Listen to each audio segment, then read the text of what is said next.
ఎంతమంది టార్గెట్ చేసినా ఎంత చేసినా తనుజకే ఫైనల్. ఆమె ఫస్ట్ నుండి ఎలా ఉందో తన క్యారెక్టర్ కూడా అట్లాగే ఉంది. ఇప్పటికైనా సరే జనాలు సపోర్ట్ చేస్తున్నారంటే ఆమె క్యారెక్టర్ మించే బాగా టార్గెట్ చేస్తున్నా. ఎందుకంటే ఐపరాధన్న అంత ఘనంగా ఒక లేడీ టైగర్ వచ్చిందని చెప్పి ఇంత ఘనంగా బిగ్ బాస్లో లేని ఇన్ని ఎపిసోడ్లు ఒక లేడీ టైగర్ ఐపరాధని చెప్పాడంటే ఏ రేంజ్లో చూసారా. ఎంతవరకు ఇప్పుడు టైగర్ అని చెప్పి అంటే ఒక విన్ అయిపోద్ది అని బిగ్ బాస్లో దడలు పుడుతున్నాయి ఒక్కొక్కరికి. ఎంతమంది టార్గెట్ చేసినా ఎంత చేసినా తనుజకే ఫైనల్. ఇది ఫిక్స్ అయిపో అంతే. రమ్యమోక్ష పాయింట్స్ మొన్న ఎలా అనిపించాయి? తనుజ మాస్క్ వేసుకుని ఆడుతుంది, నువ్వు జెన్యున్ కాదని చెప్పి రమ్యమోక్ష అంటుంది. ఎవరు జెన్యున్ అందులో? నువ్వు మాస్క్ వేసుకుని ఆడుతున్న విధంగా ఉన్నావు కదా, మరి నువ్వు వేసుకున్న మాస్క్ ఏంది? తనుజక్కని నువ్వు పాయింట్ ఆఫ్ చేసి మాస్క్ అంటున్నావు కదా.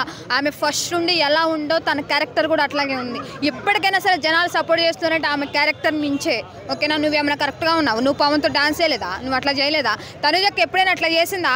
ఫస్ట్ చూసి మాట్లాడక్క. నువ్వు నెక్స్ట్ వీక్ కంపల్సరీ ఎలిమినేట్. నువ్వు బిగ్ బాస్లో ఉండాలనుకుంటే ఉండు, నువ్వు నెక్స్ట్ వీక్ ఎలిమినేట్ అవ్వాలనుకుంటే తనుజక్కని టార్గెట్ చేయి. మరి ఇమాన్యుయల్ కూడా అంటే ఇండైరెక్ట్గా తనుజాని ఎందుకు టార్గెట్ చేయలేదు అంటే నామినేట్ చేయలేదని చెప్పి కళ్యాణ్తో గొడవ పడ్డాడు.